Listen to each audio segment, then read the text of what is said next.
Addition of vectors using components.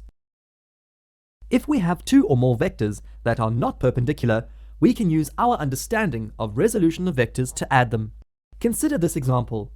F1 is 5 Newton at 30 degrees to the positive x-axis. F2 is 5 Newton at 60 degrees to the positive x-axis.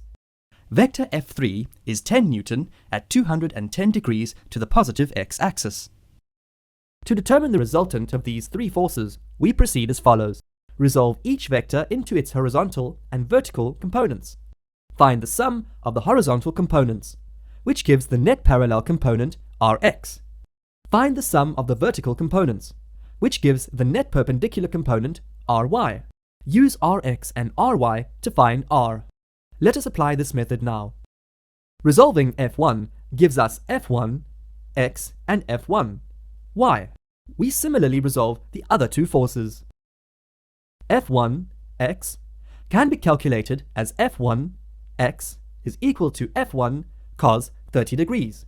F1, y can be calculated as F1, y is equal to F1 sine 30 degrees. We tabulate the results. The horizontal components can all be added since they are in one dimension. Similarly, the vertical components can all be added. Rx equals 4,33 plus 2,5 plus negative 8,66 equals negative 1,83 Newton. Ry is equal to 2,5 plus 4,33 plus negative 5 equals 1,83 Newton. We now use the Pythagoras theorem to determine the magnitude of the resultant vector r. R squared equals Rx squared plus Ry squared equals 6,6978. Therefore, R equals 2,59 Newton. The angle with the positive x-axis can be found using tan theta equals Ry over Rx.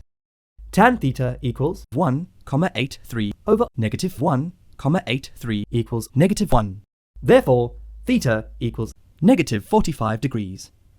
Note here that tan theta comes out to be negative. The ratio tan is negative in the second and fourth quadrants.